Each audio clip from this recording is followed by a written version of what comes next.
What's up, everyone? Thralls Metal here once again. I'm the Crockneck, Shredlord, Jammin' John, the Tommy, and we have an album review for you.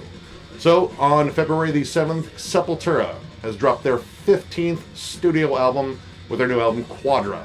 This is out on Nuclear Blast, and this band has been around for a while, so I really don't need to go into the backstory very much. It's been around since '84.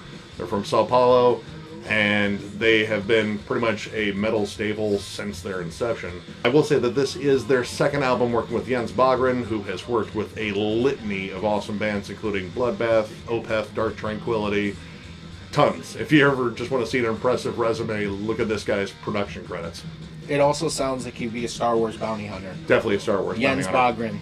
He's coming after you. He will freeze you in the carbonite. Could be a Mandalorian, I don't know.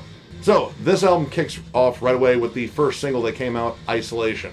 And I have to say, I absolutely love this track. This actually got me excited to listen to this entire album.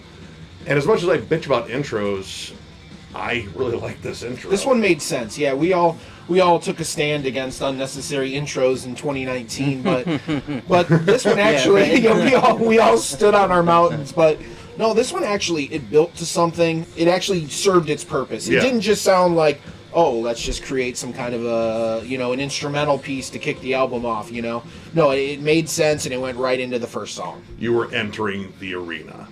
And honestly, this is the thrashiest song I've heard from them in years. This song has echoes of Arise on it, which is still my favorite Sepultura album by far. I love how this is constructed. There's an awesome, groovy section that leads into a really sick, shreddy solo. Lots of tapping in it, too. Andreas on this album just pretty much goes off. I think this is one of his most creative guitar-wise albums in Sepultura's entire discography. I think he's kind of evolving as a guitar player. He'll always have his core style, but you can tell the past two albums he's really been in the woodshed, just fucking honing chops and trying to be as creative as possible. And I feel like that absolutely shone on this album. And Eloy's drum work on this album. Yeah, they can't lose this guy. He brings a whole... Eloy to me kind of reminds me of when Priest got Scott Travis for Jugulator. It just injected this heavy badassness that reinvigorated the band. Very creative drummer too. You get polyrhythms, you get tribal stuff, but you get it's kind of jazzy in a way too. Yeah. His fills are very creative, the rhythms are very interesting, and God, he brings energy. Tons of energy. Especially since we watched that video of him in the studio for this album. He goes all out. You want to watch a guy get sweaty and swear in Portuguese. That's a hell of a video to watch. And it's not a stag film, we swear. The other thing I'll mention about this track, and it also is a continuous theme on this album, is a lot of chorus-type vocals, like church chorus vocals. Choir. Yeah, choir vocals. Choir of angels in a lot of songs. It's interesting, sometimes I think it can be a bit much, sometimes it really works on this album, especially in some of the later tracks I liked. I like the fact that they actually took the time to record an actual choir. It wasn't just some synthesized thing they slapped in there. I believe they actually recorded these vocals inside of a church, too, to get, the nice reverberation in there. And it really works in spots where they kind of tried to dial up the epicness, which Sepultura has never been known as, the band that goes for epic as much. It's generally just heavy, in your face. They actually tried some really different things on this album, and I really just got into it. The fact that there was a sense of adventurousness. I think those vocals, those chorus vocals, are still repeated too much. They might be They labored appear in 6 or 7 songs. I get it. You want to add something new. You want to be more elemental, add a different dynamic, and that's really cool. But don't shove it in all the songs, because it kind of takes away from how cool it is when it appears too much. Yeah, one of the standout tracks to me was the third track, Last Time. I really like that song a lot. It really feels like Andreas stepped up even more on this album, and it really shows that he's a force to be reckoned with his riffs and his leads and his chuggy moments. They're awesome. This song had a really good proggy breakdown that just it captured me. I liked it a lot. That whole bridge was fantastic. The lead work on that track was phenomenal. Mm-hmm. The tapping intro was great. Yeah. The solo was great. Killer song. And then I even liked they put some really weird vocal effects on Derek's voice after the solo, which I thought was a really cool way to bring the song back. Mm-hmm. It was really interesting how they transitioned from that really fast, thrashy section into this almost, I would say, proggy bridge. And Yeah. really just clever songwriting throughout there, and catchy. Lots and lots of hooks on this album. You don't really think proggy when you think Sepultura, so it was kind of nice to hear that from them. Old dogs, new tricks. Not completely new tricks. They did have proggy albums if you watched our discography review. Which you should. Another standout track to me was track 7, Guardians of the Earth. I really liked that song. I love that acoustic guitar intro. I love the Celtic breakdown in that song. That was really cool. I was not expecting to hear that at all. The choirs worked really well on that track in particular. Yeah. I mean, it really just it lifted the chorus up a little bit and gave it that giant epic feel. And I just love the riffs on that one. It's just a very catchy song. Another thing I'll mention too is it added some new metal kind of elements as well, such as like I believe in my notes I put "Means to an End," which is the second track. It was very groove oriented. It almost had a Lamb of God feel. And then also towards the end of the album there was a song "Agony of Defeat." Yeah, which is incredibly unique. The most different track on the album. Absolutely. And when we were all discussing it while listening, you know, it almost sounds like the verses were something out of like Strip Search by Faith No More Part 2 and with a Devin Townsend project kind of chorus, like very, very anthemic, very melodic on the vocals. Yeah. Well, and another cool thing was too is when they actually got into the verse, it was like they meshed the styles of both bands. It sounded like Faith No More played by Devin Townsend. It was a really remarkable track. There's a section there where they kind of strip out the extra choir effects and kind of get back to like basics, but they bring it right back. And I just thought this was a really awesome song. It's very experimental for them. This really isn't their usual wheelhouse, and the fact that they tried it, and I would say were very successful with it, was really cool. You know, as many times as Mike Patton has popped up and done stuff with Sepultura, it's never sounded anything like this. Right. The other thing I'll talk about on this album is the instrumental track, the Pentagram. Jesus. Which is a motherfucker. And the cool thing about an instrumental is it'll either get boring and lose you and you'll tune out, or they will write it and construct it in a way to where it holds your interest the whole time.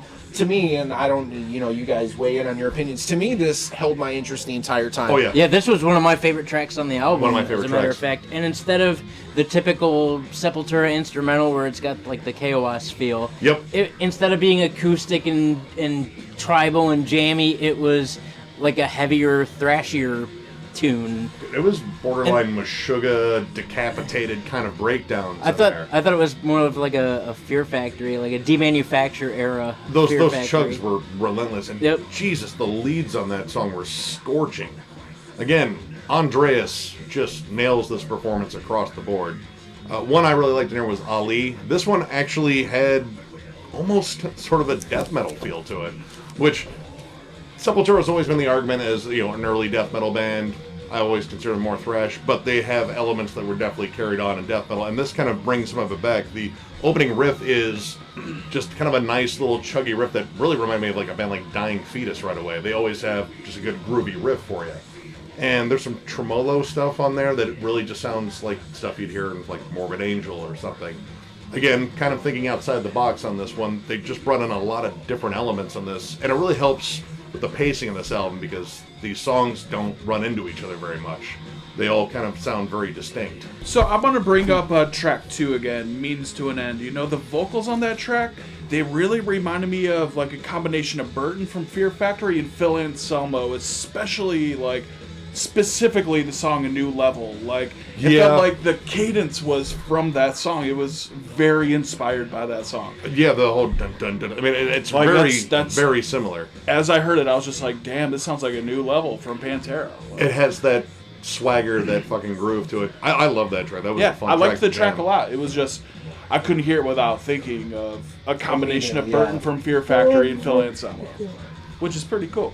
Track 4, Capital Enslavement. It was the first track that really had a tribal vibe to me to it, coming in, starting off with the tribal drums. It reminded me of Radha Mahata. Yeah, a little bit. It reminded me of Lion King, actually. I agree with that. It has a distinctly non-metal feel right from the start, and then it gets metal as fuck. And then it comes in with the chug, and the chugs, I feel like, are a general theme throughout this entire album. Like, every track has a chug, and it's done really well. But I definitely felt that theme, like, the theme of, like, chuggy guitars with wild drums, which is an incredible concept. I really like that a lot. Now, one song we were kind of universal on and us kind of not getting into was the last track, Fear, Pain, Chaos, and Suffering. And this one actually kind of caught me off guard because it has predominantly female vocals. This female vocalist comes from the band Far From Alaska, which is I guess, maybe more melodic metal band from Brazil. I think she's a decent vocalist, but it doesn't fit the music. Like, honestly, I think Derek could have carried this entire song just fine. I gotta say, I feel like Derek's vocals on that song were some of my favorite on the entire album. Yeah, he does a really good job on this. These female vocals just didn't really fit with the song, and honestly, like, the song's good, but it doesn't have the epic quality of a closer like the song before it with Agony of Defeat. That song was giant. Although the guitar solo on this album, my favorite guitar solo, wonderfully melodic.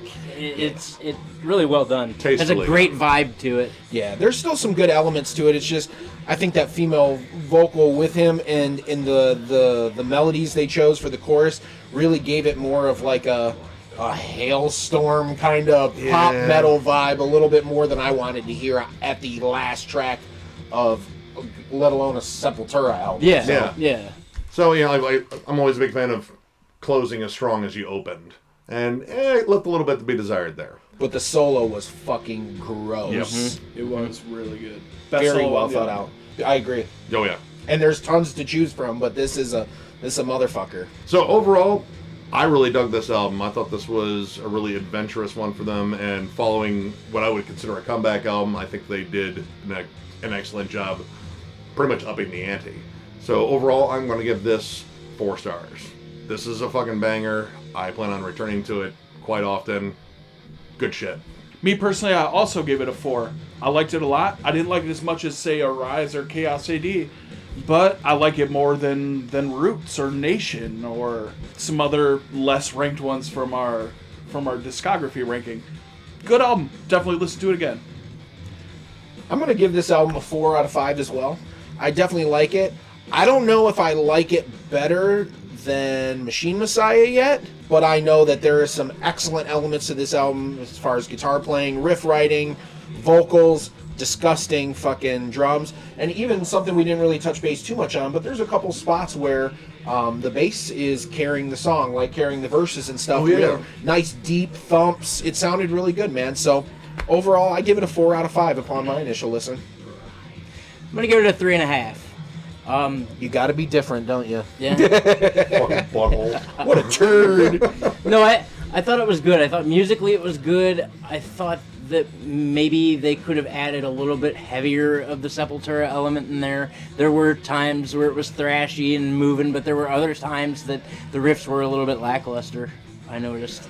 And the chorus of angels that appear in 7 out of 13 songs, 12 songs, that kind of killed it for me.